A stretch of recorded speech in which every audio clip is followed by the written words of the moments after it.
They buried him in 1862, yet witnesses swore they saw the same boy walking the fields the following spring, unchanged, untouched by time. How can a child outlive his own grave? Welcome back to history. What you are about to hear is not merely a tale, but a fracture in the record, a life that refused to fit the order of things. In the rolling countryside of Yorkshire, where moors stretch beneath heavy skies and villages cling to stone churches, one name recurs with unsettling persistence. It appears not in a single ledger, nor in one official account, but scattered across registers, asylum notes, and even railway ledgers. The name is Henry Whitlock. A boy, they said. But the word boy would never capture the strangeness of what followed. The year most often tied to his story is 1862, yet to speak of Henry in a single year is to miss the truth entirely. His life does not align with the neat progression of time. Parish files list him under the heading, unnatural. No age, no baptismal certainty, only the words scrawled in ink that trembled at the edge of explanation.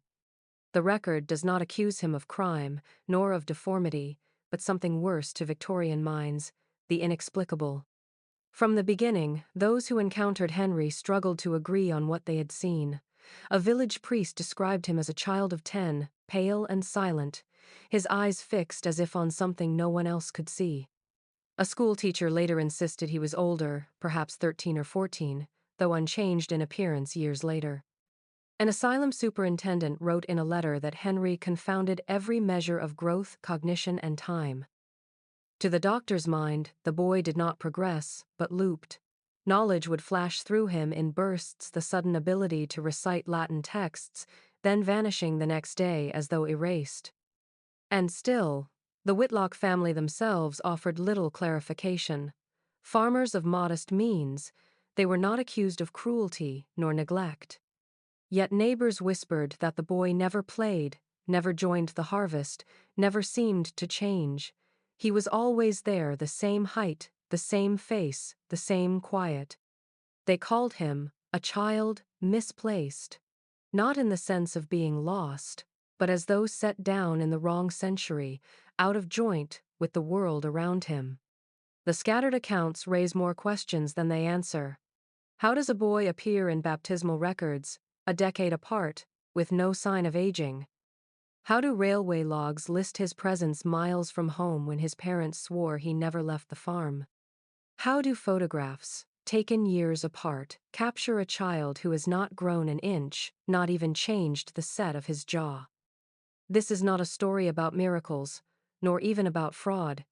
It is about the places where science refused to look, where clerks left blank margins, and where families prayed their questions would remain unanswered. Henry Whitlock was a single boy, yet his presence unsettled priests, unnerved doctors, and divided neighbors. In him they saw something they could not name, something that seemed to mock the very passage of time. His name is a whisper in forgotten archives, but his story remains a warning. Not everything fits into the order we build, and some lives move in patterns that history was never meant to contain. In the heart of Yorkshire's parish system, where ledgers were meant to be the pillars of order, Henry Whitlock's name first begins to fracture expectation. Parish registers were never places for mystery. They held the clean lines of births, baptisms, marriages, and burials, the kind of records meant to tether a community to its lineage. Yet within those carefully inked columns lies a contradiction no clerk could reconcile. Henry's baptism appears twice, once in 1852, and again, a decade later, in 1862. Both times he is described with the same words: a boy of about 10 years, pale, quiet, unsettlingly unchanged. The first entry is unremarkable at a glance, one among many baptisms of the spring of 1852. Written in the hand of Father Collins, it lists Henry as the son of John and Eliza Whitlock of Halifax Parish, age 10. The priest added nothing further beyond the usual blessing. Yet beneath the neat handwriting, a small mark appears, a cross tilted oddly, as if drawn by a hand reluctant to let the line fall clean. Some have argued this mark was accidental, but archivists who examined the page later insisted it was deliberate, a signal left in the margin when words failed. 10 years later, in a different book, under a different hand, the same child reappears. Father Alden, who succeeded Collins at the parish, recorded another baptism in 1862. Again, the boy is described as Henry Whitlock, son of John and Eliza, appearing of 10 years. Alden, unlike his predecessor, did not even attempt to smooth the contradiction. Instead, he left a series of strange marks in the margin, loops and strokes that resemble neither Latin nor shorthand.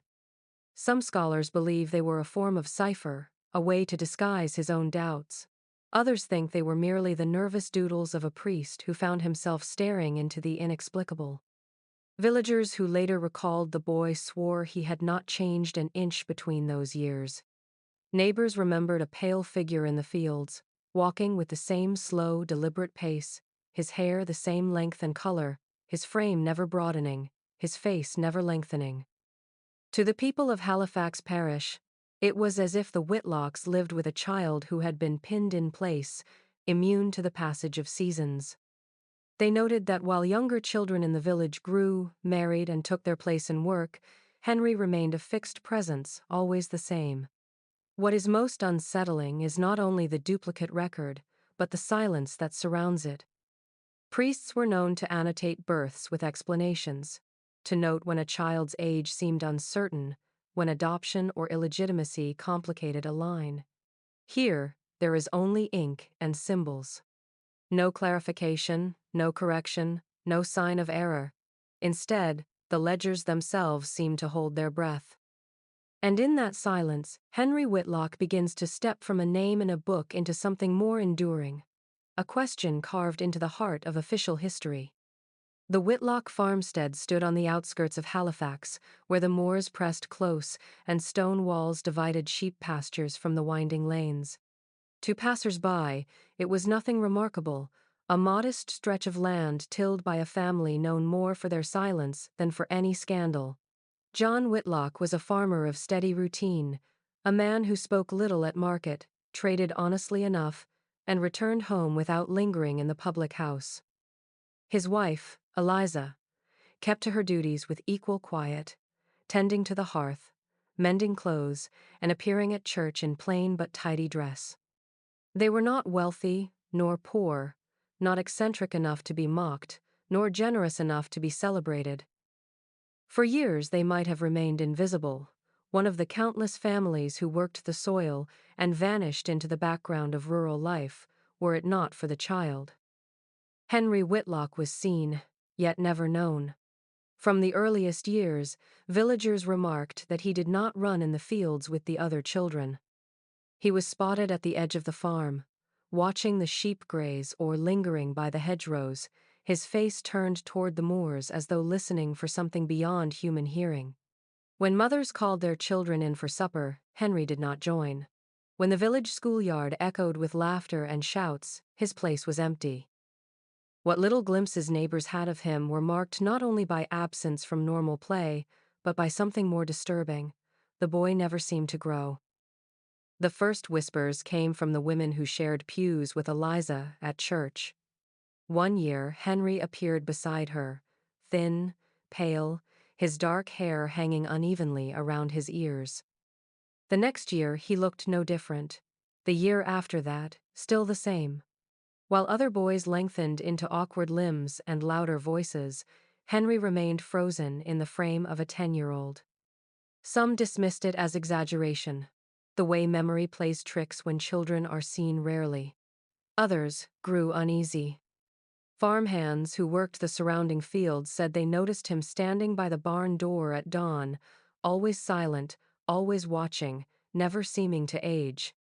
They swore that over 5 or 6 years, while their own sons shot up like spring wheat, Henry's height and features stayed untouched. One worker said it felt as though the farm had a scarecrow that breathed. The words stuck, whispered with unease in the tavern, and muttered at market stalls. The Whitlocks themselves offered no explanation. If asked, John would tighten his jaw, and Eliza's eyes would drift downward to her folded hands. They neither confirmed nor denied the strangeness of their son, but their silence carried its own weight. To the villagers, it seemed as if the family lived within an invisible wall, guarding a truth they dared not share. The farmstead, once unremarkable, grew into a place of quiet dread, and Henry, the boy who did not grow, became less a child than a shadow that unsettled the entire parish. The first official trace of Henry Whitlock beyond parish ledgers emerges not in the tidy records of Halifax, but in the correspondence of a physician, preserved by chance in a bundle of asylum papers. The West Riding Asylum, already a place burdened with the whispers of strange patients and experimental treatments, carried an air of uneasy authority in the mid-19th century. Its superintendent, Dr. Walter Hensley, was a man of meticulous habit, known for cataloging peculiar cases with cold precision. In the spring of 1862, he wrote a letter that has since become the most cited fragment of Henry's existence. The letter, yellowed with age and smudged by damp, begins plainly, addressed to a colleague in Leeds. It references a family near Halifax who had presented their son for observation after years of unsettling rumors. The doctor does not name him at first, but soon writes, "The Whitlock boy, called Henry." What follows in Hensley's words chills more than it clarifies. He describes a child of approximately 10 years of age, yet claimed by parents to be nearly 20.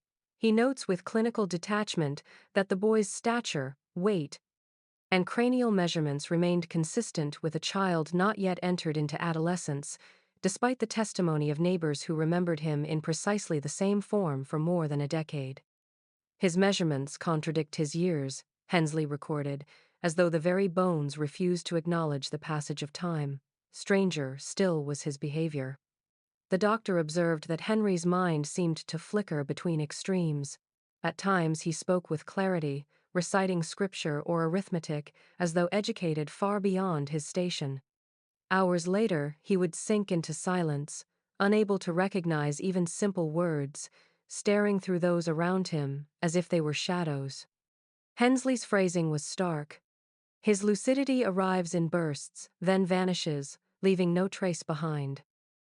Accounts preserved by attendants suggest the boy unsettled even the hardened staff of the asylum. One nurse claimed Henry did not eat for 2 days, then suddenly demanded food with the hunger of 3 children. Another insisted his eyes seemed to alter in color, gray one evening, near black the next morning.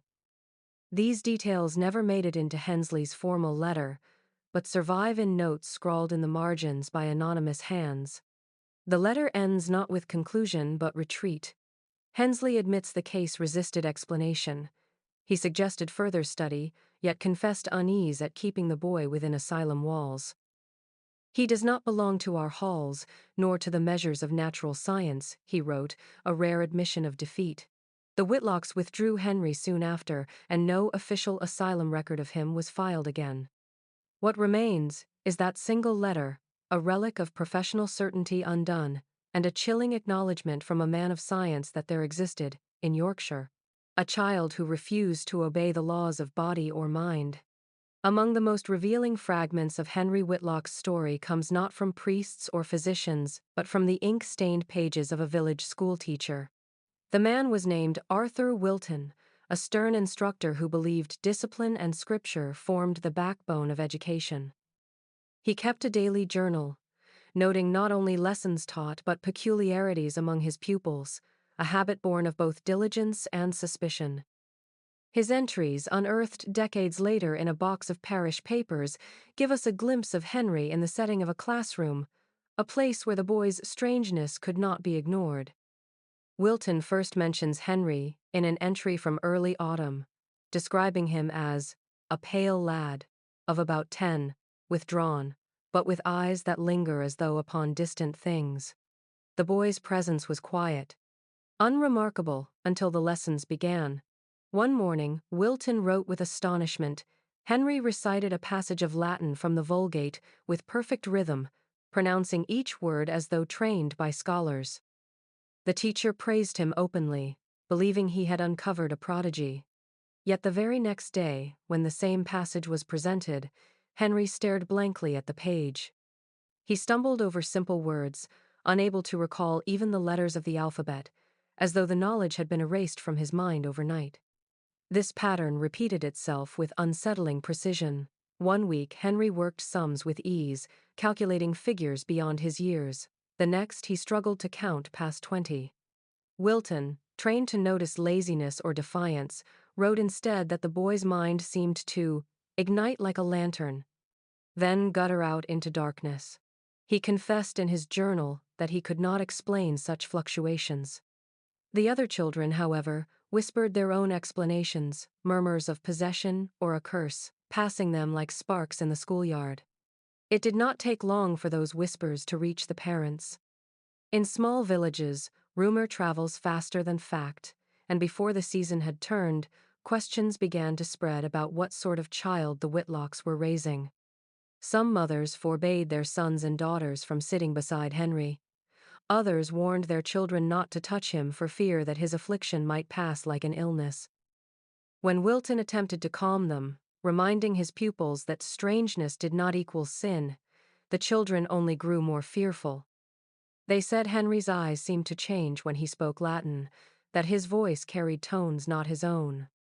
By winter, the Whitlocks withdrew him from lessons altogether. No official reason was given, but Wilton's final note makes it plain. The murmurs of witchcraft grow too loud. The parents wish for quiet, even at the cost of education. The boy departs unchanged, unreadable, his mind a shifting tide. From that point forward, Henry Whitlock vanished from the school records. What remained were the inked pages of a teacher who tried, for a moment, to treat him as a pupil, and found himself confronted with something that defied not only instruction but understanding itself. The first public rumors of the Whitlock boy did not grow from church registers or schoolyard whispers, but from the fields themselves. Farmhands who worked the boundary lands near the Whitlock property began to tell stories in the tavern, stories they claimed were not born of ale or imagination, but of long nights when the wind carried more than it should. They spoke of the Whitlock barn, a weathered structure that stood crooked against the slope of the land, its beams darkened by age. By day it seemed like any other smelling of hay and damp wood, doors creaking on rusted hinges. But after sunset, when the cattle were still and the fields lay under mist, strange noises were said to drift from within. These were not the familiar sounds of animals or tools, not the restless movements of farm life settling into night. The men swore they heard voices, faint at first, then clearer, layered as though one spoke upon another.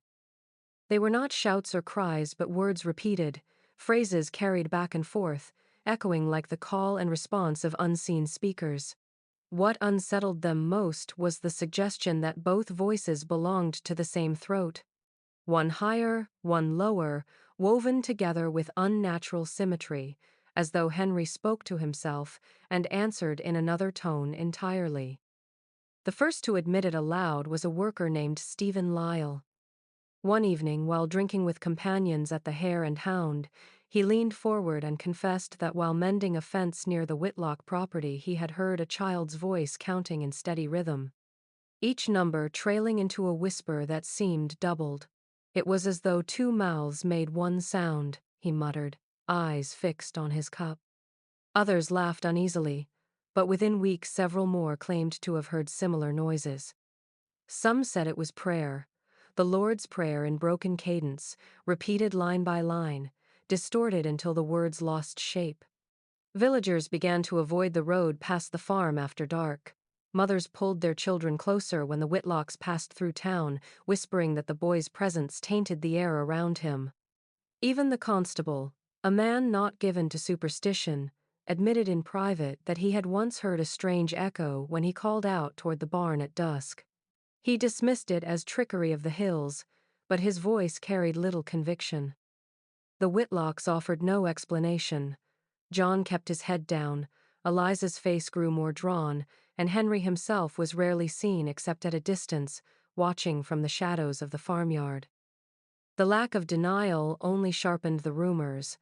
By the end of that year, the Whitlock name had become a murmur spoken in lowered tones, less a family than a warning.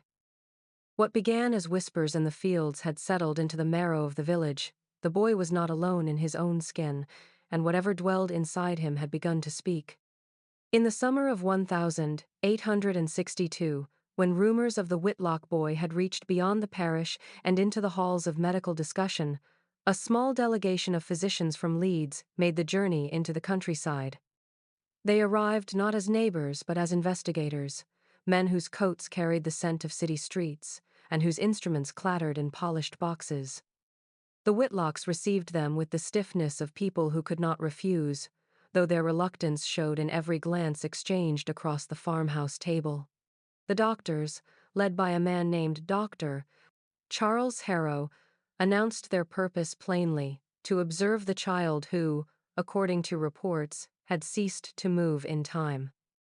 Henry was brought before them in the parlor, pale and still, his dark hair falling in uneven strands across his brow.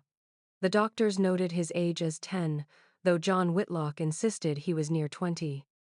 Harrow asked questions, simple ones at first: his name, his prayers, his numbers. Henry answered softly, then fell silent, as if retreating behind his own stillness. Measurements were taken: height, weight, the span of his chest, the circumference of his skull, each recorded in neat columns, each unchanged from the values given in older parish notes. Harrow frowned but said little. That night, the physicians lodged at the farm, determined to keep the boy under close observation. In journals later found among their belongings, one described seeing Henry wake in the dark and sit upright without stirring the bedclothes. He remained like that for hours, eyes fixed on the corner of the room, lips moving faintly though no sound escaped. Another wrote of hearing the same strange doubling of voice that farmhands had whispered about, though the physicians had sworn among themselves not to indulge superstition. By the second night, unease had settled over them like a fog. On the third evening they gathered in the Whitlock kitchen, their instruments laid out and their tempers short. They debated whether the boy was the subject of congenital illness, of madness, or of deceit. None agreed, and each seemed reluctant to admit how disturbed they felt. In the end, they resolved to leave without ceremony, packing their boxes before dawn. They refused to publish their observations, fearing ridicule or worse, but one slip of paper survived, tucked into Harrow's medical ledger. 4 words written in his hand: growth without time. The phrase lingered like a wound. It was not diagnosis nor explanation, only surrender. The physicians had come seeking science and departed with silence, leaving behind a family still shadowed by their son and a community that now believed the matter darker than before. If learned men could not explain Henry, then perhaps he belonged not to the realm of medicine at all, but to something older, something no journal dared to name. The stories began quietly, in the way all dangerous things do, with small contradictions carried on the lips of neighbors. One evening in late summer, a miller's daughter swore she had seen Henry Whitlock sitting by the pond, his thin frame reflected in the still water as he skimmed stones across the surface.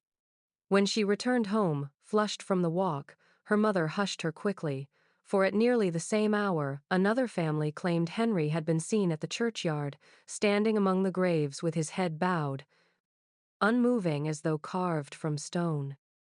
At first, the village dismissed it as confusion. Children often resembled one another, shadows stretched strangely at dusk, memories faltered. But the accounts multiplied. A farmhand heading back from the fields told of passing Henry on the lane, silent, his eyes fixed ahead. Yet when he reached the village green, he found others gathered there who swore the boy had been sitting on the church steps at that same moment. A woman carrying laundry spoke of spotting him near the hedgerows, only to hear later that he had been seen at the mill house, far beyond where her eyes could have reached. The timings overlapped in ways that could not be reconciled. Henry was not merely elusive, he was duplicated. Fear spread quickly. The Whitlocks had long been regarded with suspicion, but now that suspicion hardened into dread. Villagers began to alter their routines, walking the long way around the farmstead, even if it meant an extra mile through mud and bramble. Mothers drew their children closer when the Whitlocks appeared at market, and fathers refused to let their sons linger near the Whitlock land. The boy, once pitied as strange, was now spoken of as a sign, a living omen. Some whispered that he was not a child at all, but a spirit given flesh. Others insisted he was marked by witchcraft, cursed to wander in more than one place at once. John and Eliza Whitlock answered no questions. They bowed their heads at church, kept their dealings short, and left before the last hymn, but their silence did nothing to still the gossip. In fact, it made matters worse. Each refusal to explain was taken as proof of guilt. A man who passed Henry by the roadside muttered afterward that the boy's shadow seemed too long for the setting Sunday. Another claimed that when Henry looked at him, he felt as though two pairs of eyes rested on his soul.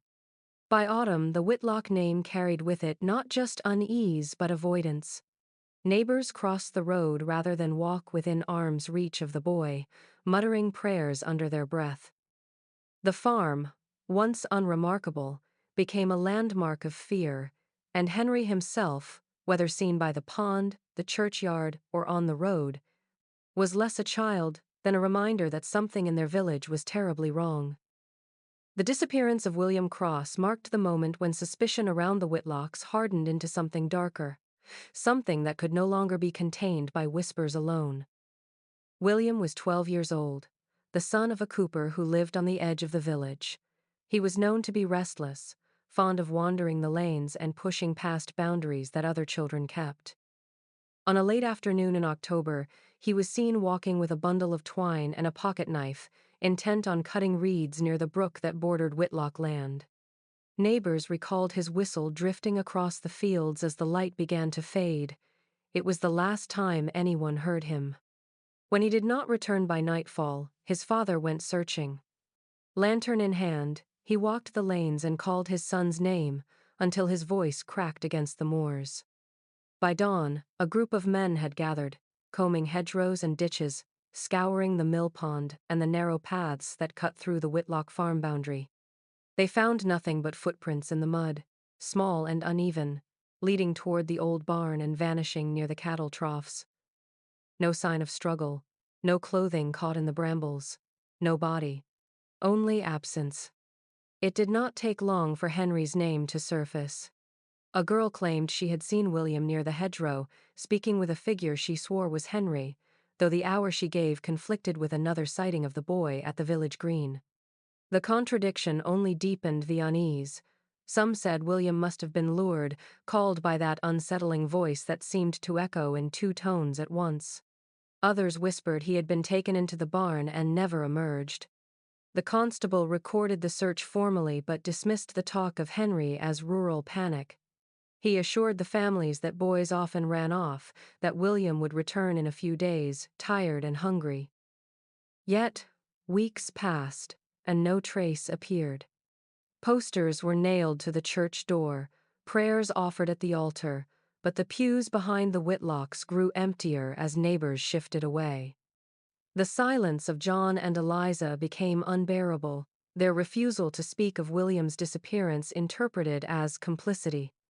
In the taverns, men lowered their voices and muttered that this was proof at last that the Whitlock's son was no ordinary child but a danger, a snare walking in human form. Mothers told their children to avoid the lanes, and farmers took longer routes rather than cross the fields near the barn. The official word remained calm, insisting no crime had been proven, but the village itself had already chosen its verdict. William Cross was gone, and Henry Whitlock's shadow was the last thing anyone saw near him. The boy who could not grow now carried with him the weight of a child who would never return, and the village settled deeper into its fear. The most intimate glimpse into the Whitlock household comes not from rumor or official record, but from the faded pages of a diary belonging to Henry's mother, Eliza. It was discovered decades later, wedged in the false bottom of an oak chest sold at auction after the farm was abandoned. Bound in plain leather, the book held no title, only pages of cramped handwriting, words pressed so hard into the paper that the ink sometimes bled through. What those pages revealed was not the portrait of a family untouched by strangeness, but the silent suffering of a woman who lived each day alongside something she could not name. Eliza's earliest entries are simple, speaking of weather, harvests, and the endless labors of farm life. Yet scattered among these ordinary details are references to Henry that grow steadily more unsettling. She notes his quietness, his reluctance to join other children, the way his gaze seemed to follow shadows no one else saw. Then, as the years turned, her words darkened. Still the same height, she wrote in one entry, dated 1859. Still the same hair. He does not stretch with the seasons. The boots I stitched last winter fit again this year. I wake each day to the same child, as though time circles him. Her observations repeat in agonized patterns. Each birthday came and went without change. Where other mothers stitched longer hems or replaced worn coats, Eliza found herself laying out the same garments, still whole, still fitting as though Henry's body had frozen. "It is not natural," she confided to the page, "to feel no passing of years in a child. His face is as it was, his hands do not broaden. His voice does not deepen." She admitted to praying nightly, begging God for a sign, for reassurance that her son was still flesh and not some apparition placed in her care. The most haunting entries speak of her fear, not only for Henry but of him. She described nights when she awoke to find him standing beside her bed, watching silently. He never touched her, never spoke, but his presence filled her with dread. "His eyes look older than mine," she confessed. "I feel as though he knows what I dare not." Other times she clung to hope, writing that perhaps he was touched by miracle, preserved by some divine hand. But more often, despair seeped through, her words trembling with the knowledge that whatever dwelled in her son's body, it was not following the path of ordinary life. By the final pages, her handwriting grew erratic. She described hearing voices in the barn, echoes of Henry repeating himself. She wrote of neighbors staring at them in church, and of her shame at the whispers. Yet, even in her fear, a mother's love persisted. "He is my child still," she wrote in the last legible line. "But he does not belong to the world, and I do not know if he ever did." The diary ends abruptly, the remaining pages blank, as though Eliza had run out of words or the will to continue recording the impossible life unfolding within her own home. The pressure to remove Henry from the Whitlock farm had been mounting for years. Clergy whispered to magistrates, neighbors filed quiet complaints, and after the disappearance of William Cross, the murmurs sharpened into formal petitions. Something had to be done, the village insisted. Children were not safe, and science must take the boy if faith could not.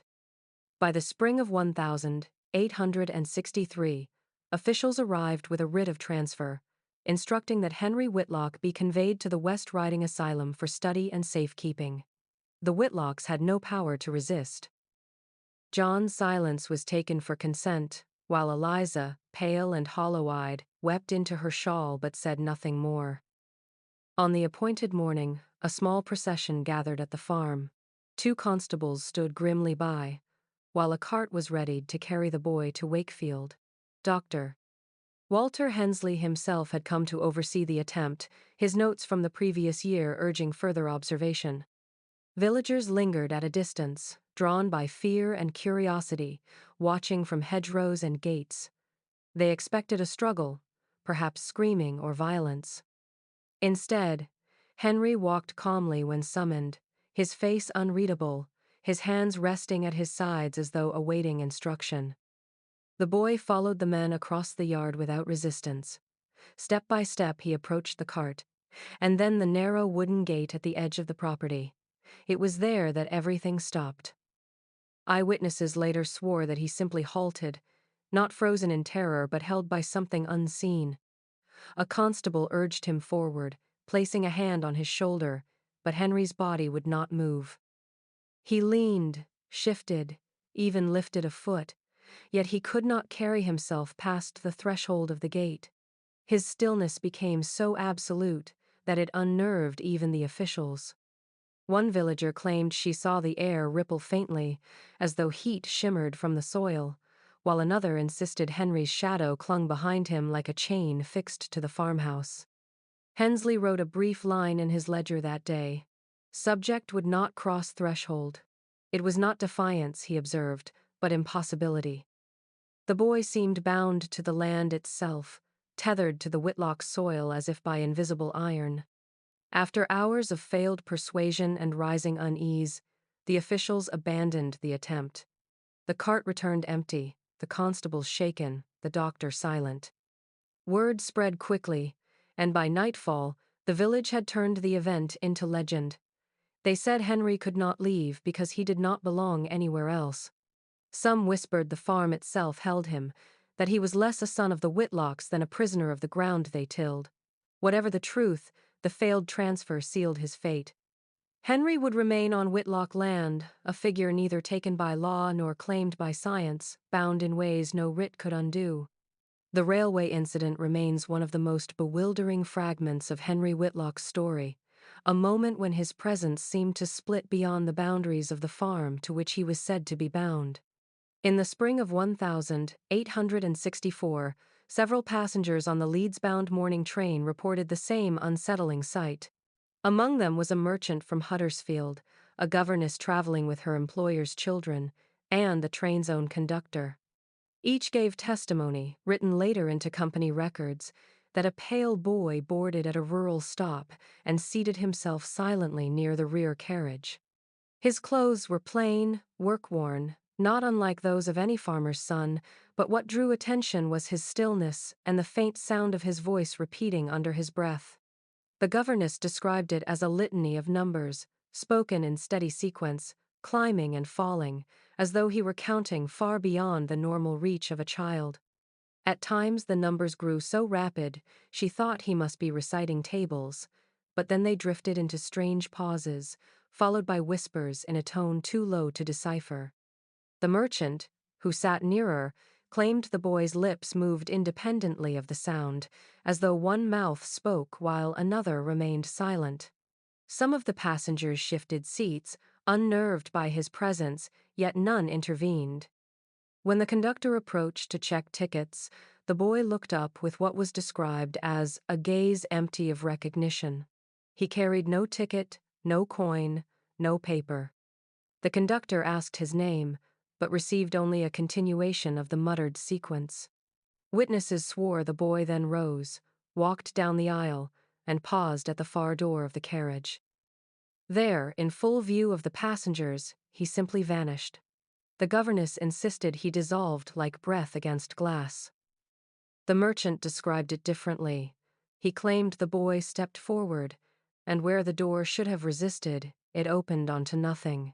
The space beyond was only mist and motion, yet the boy was gone. The railway company investigated, fearing liability or accident, but no body was ever recovered along the tracks. Records state only that a child, unaccompanied, was observed and then not observed.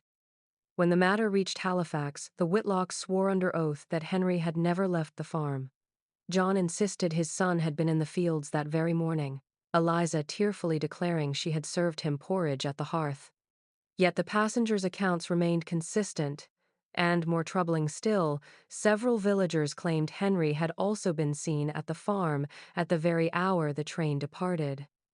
The incident spread quickly, feeding into the growing legend. To the villagers, it was proof that Henry's presence could not be contained. To others, it confirmed a fear long whispered that the boy moved not by the measure of roads or rails, but by some other rule of existence entirely. Among the fragments of Henry Whitlock's existence, none have stirred more unease than the two surviving daguerreotypes. They were discovered decades apart in separate collections, their origins verified by careful comparison of photographers' stamps and parish notes. One bears the date 1857, taken by a traveling portraitist who set up a temporary studio in Halifax. The other is marked 1862, the work of a different man entirely, whose trade card identifies him as Thomas Rigby of Leeds. Both plates, however, show the same boy unchanged in every detail. The first image presents a child seated stiffly on a wooden chair, his hands folded awkwardly in his lap. He wears a plain woolen tunic, frayed at the cuffs, and boots scuffed from farm soil.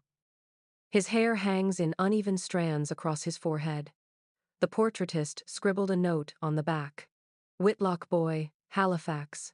Sat very still, no movement. The stillness may have pleased the photographer, but later he confided that the plate itself warped during development, as if touched by heat though no fire was near. The image, though clear, carries faint distortions along the edges, a ripple that seems to shimmer when light passes across the surface. 5 years later, Rigby's daguerreotype captures the same figure. The child sits again in a chair, but this time with a darker backdrop and a sharper lens. Yet the resemblance is not merely likeness, it is identical. The boy has not grown, not broadened, not aged a day. His tunic appears the same, his hair the same uneven cut, his height still that of a 10-year-old.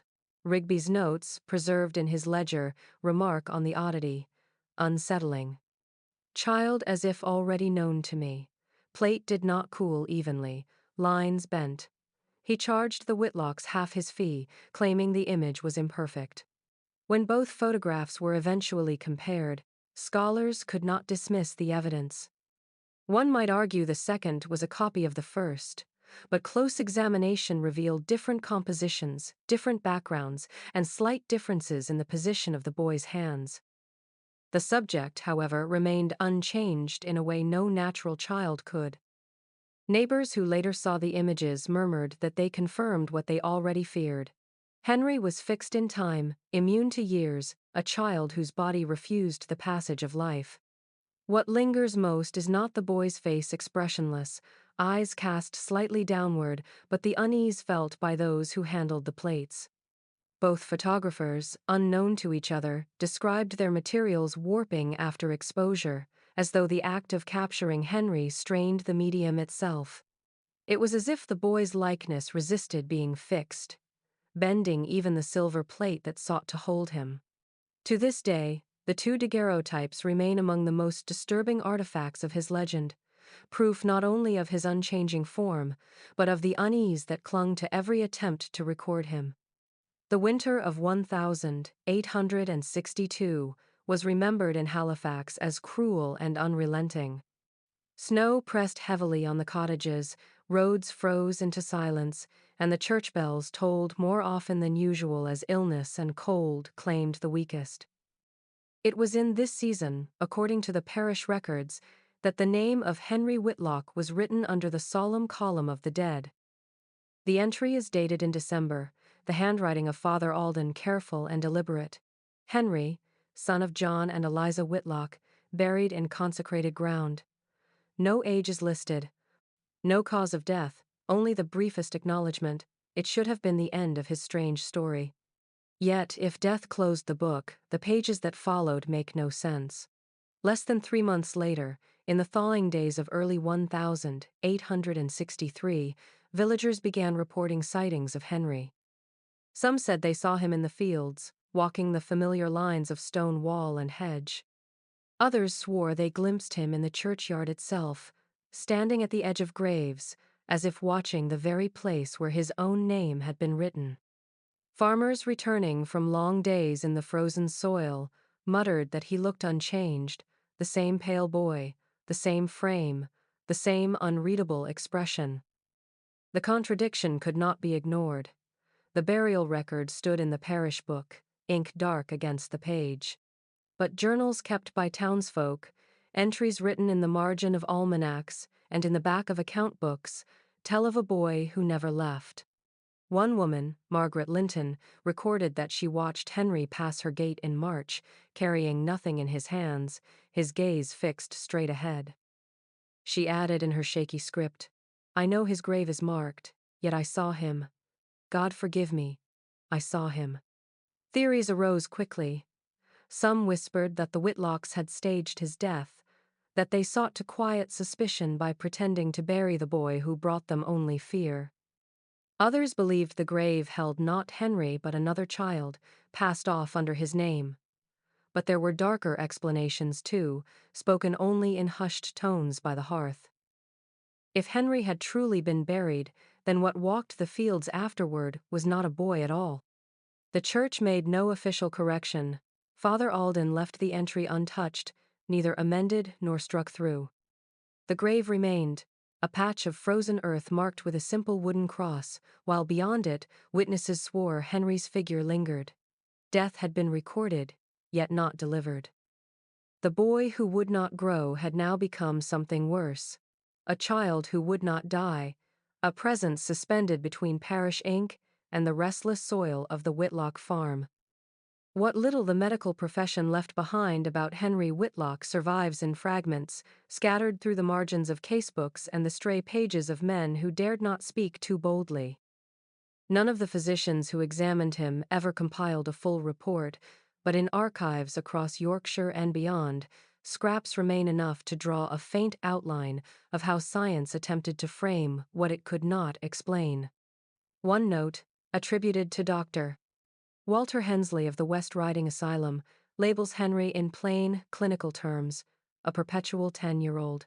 The phrase, written without embellishment, reflects the bafflement of a man accustomed to measuring human lives in predictable stages.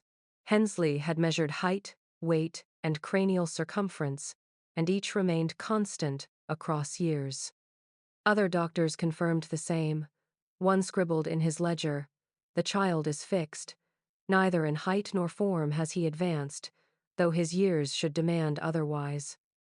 Examinations of his body unsettled even the most detached practitioners. A surgeon from Leeds who drew blood described it as thin as water, pale as though diluted. When placed against ordinary samples, it clotted differently, refusing the neat separation of plasma and cells. Another physician recorded a disturbing observation. Henry's pulse shifted wildly, at times slow enough to suggest collapse, then quickened to an almost impossible pace, though the boy himself sat calm and silent. The debate among doctors grew fierce. Some argued Henry was a medical curiosity, a victim of some unknown disease that stunted growth and confounded development. Others whispered of miracle, unwilling to say aloud whether divine preservation or unnatural interference had stilled the boy's years. A few, skeptical of both wonder and pathology, accused the Whitlocks of deception of parading a younger child under Henry's name to conceal some shame or crime. Yet each accusation faltered when confronted with witnesses who had known the boy across decades, who swore he had remained the same, unaltered, unaging. Perhaps most disturbing were the comments never meant for public view.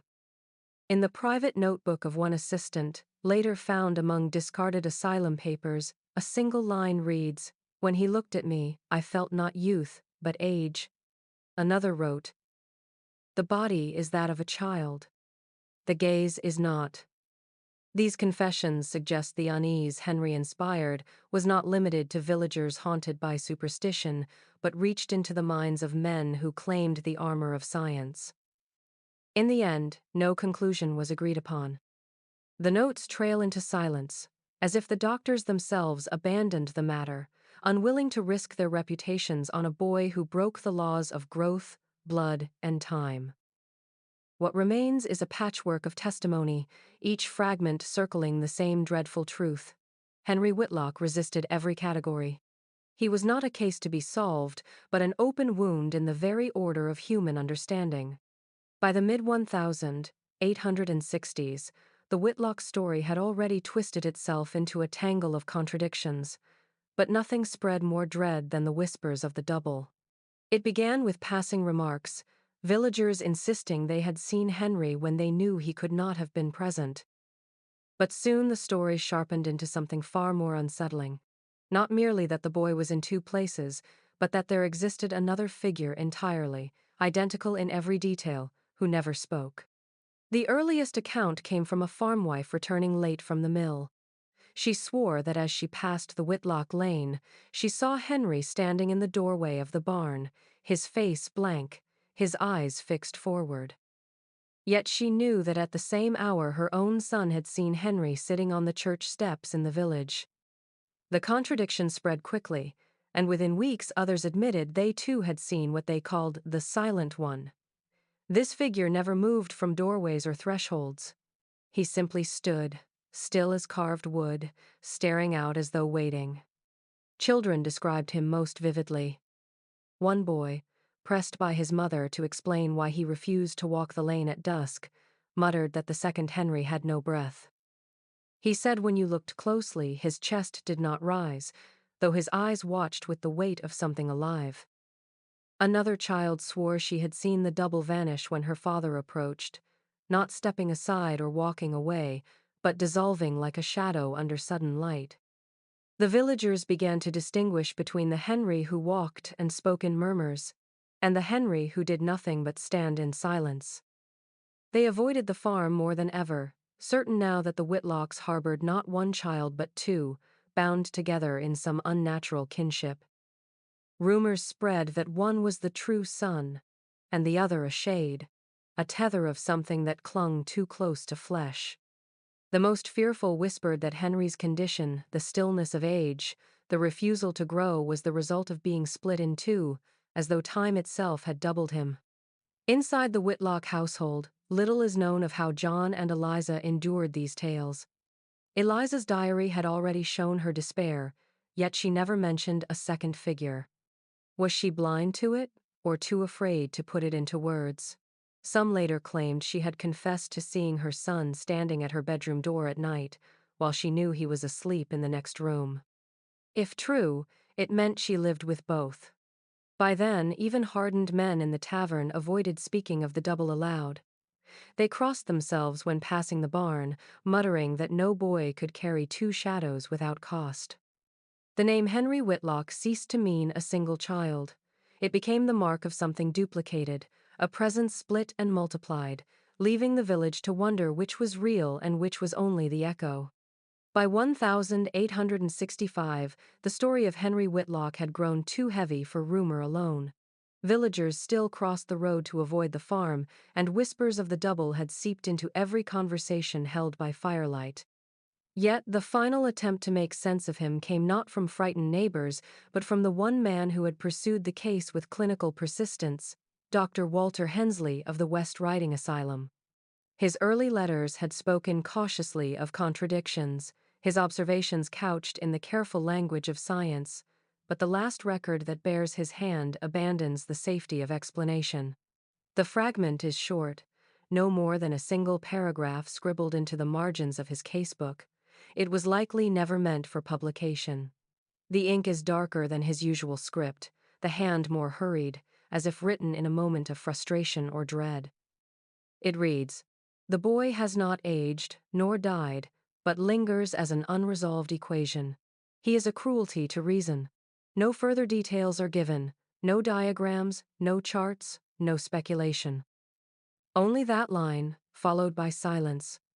For a man who had once filled pages with measurements and comparative notes, the abruptness of the entry is more telling than any analysis. It suggests not only that he had reached the end of his study, but that the subject itself resisted the act of being studied. Attendants later recalled that Hensley returned from his last visit to the Whitlock farm in a state of agitation. One claimed the doctor refused supper, sitting instead in his chambers muttering that time itself refuses him. Another remembered Hensley saying that to look upon Henry was to feel one's own body aging in contrast, as though the boy carried with him a cruel reminder of mortality by refusing to share in it. These were recollections never written officially, but they echo the despair visible in his final note. After that entry, Henry vanishes from medical record. There are no follow-up studies, no published articles, no mention of his case in lectures or conferences. Hensley himself ceased to write of him entirely, moving on to other patients, as though erasing the boy from his professional life. Some believe he did so to protect his reputation. Others suggest that he realized no framework of medicine could contain what Henry represented. To admit the boy's existence was to admit failure, and perhaps worse, to concede that science itself had boundaries it could not cross. Thus, the case closed not with discovery, but with exhaustion. The final line remains like a scar in the archive, an acknowledgement that Henry Whitlock, whether boy or apparition, had outlasted every attempt to classify him. He had not grown, had not died, had not yielded to time or logic. He simply lingered, a presence that turned reason against itself, leaving behind nothing but an unfinished sentence and the echo of a child no one could explain. By 1870, the Whitlock farmstead stood like a wound upon the landscape, its shutters hanging crooked, its fields untended, its barns sinking under the weight of moss and silence. What disturbed visitors most was not the abandonment itself. Farms often failed, families often left, but the manner of departure. Inside the house, nothing had been cleared away. A long oak table still bore the remnants of a meal. Plates rimmed with mold, cutlery dulled by years of damp. Beds remained made, as if waiting for bodies that would never return. A kettle sat blackened on the hearth, half filled with water that had long evaporated. The impression was not of an orderly exit, but of life interrupted mid-breath. Neighbors claimed they noticed the change abruptly, one summer morning when smoke no longer rose from the chimney and no one came to draw water from the well.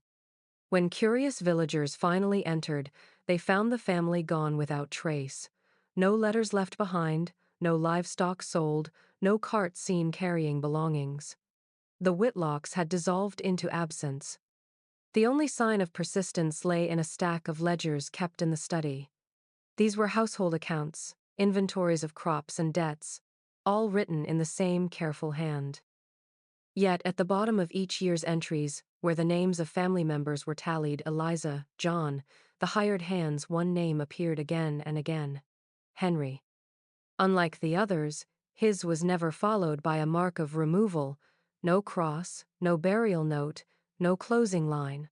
His name continued as though he were the only fixture of the household, surviving after the rest had gone. Travelers who strayed close to the property spoke of a feeling that clung to the walls, as if time itself had grown heavy there. Some claimed they saw a pale figure watching from the upstairs window, a boy unmoved by the passing of years. Others swore that when the wind rushed through the broken slats of the barn, it carried voices, repeating names in a hollow echo. Local records show repeated attempts to sell the land, each abandoned when prospective buyers reported unease, livestock sickening on the soil, or tools rusting overnight. By the end of the decade, the estate was left to ruin, avoided even by vagrants. The absence of the family was never explained. Parish notes suggest they might have fled debt, yet no creditors ever came forward. Some whispered that they had simply been absorbed into the same enigma as their son, consumed by whatever force had bound him to the earth. In every surviving ledger, Henry's name remains the last word written, suspended like a question never answered. Long after the Whitlocks disappeared, the boy who could not grow nor die lingered on the page, present where all others had been erased. Long after the Whitlock farm had crumbled into ruin, the name resurfaced in whispers carried through taverns, parish meetings, and family hearths. By the 1880s, the story of Henry Whitlock had taken on the quality of folklore, yet the strangest accounts did not fade with time. They multiplied. Travelers swore that decades after the family's disappearance, they had seen the boy himself, unchanged, wandering roadsides as if years had left no mark upon him. His height remained that of a child, his hair pale, his face strangely ageless. Always alone, always silent, always the same. Railway men told of a boy lingering on the platforms at Huddersfield and York, never boarding, never departing, only watching the smoke curl into the night sky. Some said they remembered him from earlier years, their voices lowering as they realized the same face had appeared to them 20 years apart. At King's Cross in London, a clerk recalled a pale child standing among the evening crowd, his clothes oddly outdated, staring at the departure boards with lips moving as though reciting numbers. When the clerk turned away and looked back, the boy was gone. Oral histories preserve these sightings with an unease that defies dismissal. One woman described walking home from chapel and finding a boy pacing the roadside ditch, whispering the same line over and over, "I am not finished."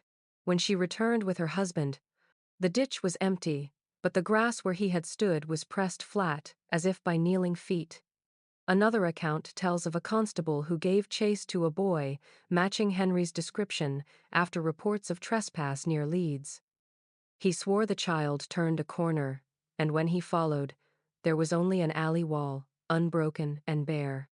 Generations passed, and still the figure reappeared.